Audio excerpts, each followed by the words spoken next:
प्रसाद में हुई मिलावट को लेकर विवाद इस समय सुर्खियों में बना हुआ है। तिरुपति मंदिर एक हिंदू मंदिर है जो भारत के आंध्र प्रदेश के तिरुपति जिले के पहाड़ी शहर तिरुमला में स्थित है।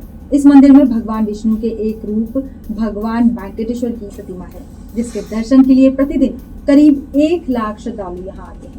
तिरुपति मंदिर के प्रसाद में हुई मिलावट को लेकर विवाद इस समय सुर्खियों में बना हुआ है। तिरुपति मंदिर एक हिंदू मंदिर है जो भारत के आंध्र प्रदेश के तिरुपति जिले के पहाड़ी शहर तिरुमला में स्थित है। इस मंदिर में भगवान विष्णु के एक रूप भगवान वेंकटेश्वर की प्रतिमा है, जिसके दर्शन के लिए प्रतिदिन करीब 1 लाख श्रद्धालु यहाँ आते हैं। तिरुपति मंदिर के लड्डू प्रसाद में हुई मिलावट को लेकर लगातार विवाद बना हुआ है। लड्डू प्रसाद भगवान का भोग लगाने के बाद उनके श्रद्धालुओं में खरीदने के लिए उपलब्ध कराया जाता है।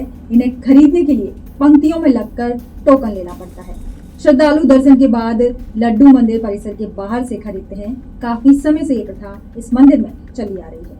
यह मंदिर भारत के सबसे प्रसिद्ध मंदिरों में से एक है। यहाँ पर करोड़ों का चढ़ावा आता है। मंदिर का सिस्टम भी काफी बड़ा है। इसके बावजूद भी भक्तों की आस्था के साथ खिलवाड़। सितंबर 2024 जांच के दौरान तिरुपति मंदिर के लड्डू प्रसाद में गाय की चर्बी, सुअर की चर्बी, मछली का तेल पाया गया।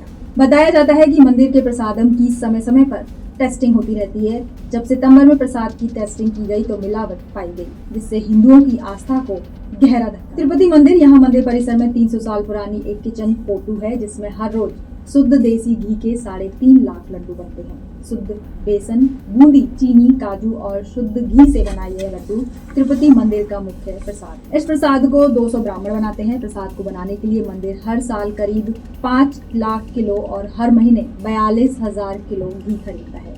यह घी हर महीने ई टेंडर के जरिए खरीदा जाता है। भारत का सबसे अमीर मंदिरों में से एक है तिरुपति मंदिर। यहाँ भक्तों के द्वारा करीब 6.5 करोड़ रुपए का चढ़ावा आता है। वहीं मंदिर के पास 9 टन सोने का भंडार है और विभिन्न बैंकों में फिक्स डिपॉजिट 14,000 करोड़ रुपए जमा है। मंदिर के प्रबंधन की बात करें तो मंदिर के वित्तीय प्रबंधन से लेकर इसके संचालन तक की जिम्मेदारी मंदिर की किसी निजी संपत्ति की नहीं बल्कि एक ट्रस्ट की होती है।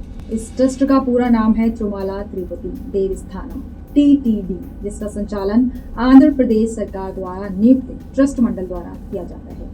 ये ट्रस्टी ही असल में तिरुमला वेंकटेश्वर मंदिर का मैनेजमेंट करते हैं। पिछले 50 सालों से KMF कर्नाटक मिल्क फेडरेशन मंदिर में घी सप्लाई कर रहा था, लेकिन 2023 में कम कीमत में घी देने की मांग की गई, जिस पर KMF ने मना कर दिया और 2024 में जगन सरकार YSRCP ने 5 फर्म की सप्लाई को काम दिया था, जिसमें से एक फर्म AR डेयरी फूड्स के प्रोडक्ट में गड़बड़ी हुई थी। जून 2024 में नायडू सरकार आने के बाद सीनियर IAS अधिकारी जे श्यामला राव को तिरुमला तिरुपति देवस्थानम TTD का नया एग्जीक्यूटिव ऑफिसर नियुक्त किया गया। जैसा कि प्रसाद की समय समय पर टेस्टिंग की जाती है, उन्होंने प्रसादम लड्डू की क्वालिटी जांच के आदेश दिए। प्रसाद के टेस्ट और क्वालिटी को बेहतर बनाने के लिए कमेटी ने कई सुझाव दिए। साथ ही लड्डू में यूज होने वाले घी की जांच के लिए गुजरात स्थित national dairy development board NDDB को सैंपल भेजे गए, जिसकी जुलाई में रिपोर्ट आई, जिसमें जानवर की चर्बी होने का जिक्र था, जिस पर तब से लेकर अब तक विवाद बना हुआ है। लड्डू प्रसाद में हुई मिलावट को लेकर जगन मोहन रेड्डी ने हाल ही में क्षमा याचना अनुष्ठान करने की बात कही, जिसमें भारी संख्या में लोगों से पहुंचने की अपील की है। अब मामला थमता हुआ दिख रहा है। वहीं TTD ने फिर से KMF से घी मंगाना शुरू कर दिया है। वहीं इस पर मुख्यमंत्री चंद्रबाबू नायडू ने इस मामले में सफाई देते हुए कहा कि अब शुद्ध घी का इस्तेमाल किया जा रहा है और मंदिर में हर चीज को साफ कर दिया गया है, जिससे गुणवत्ता में सुधार हुआ है। लेकिन इसका असर अब देश भर के मंदिरों में भी दिख रहा है। तिरुपति मंदिर के लड्डू प्रसाद मामले के बाद देश भर के मंदिरों में भी प्रभाव देखने को मिल रहा है। देश भर के मंदिरों में प्रसाद व्यवस्था में बदलाव की आवश्यकता को महत्वपूर्ण बताया जा रहा है, ताकि फिर से हिंदुओं की आस्था के साथ खिलवाड़ ना हो सके।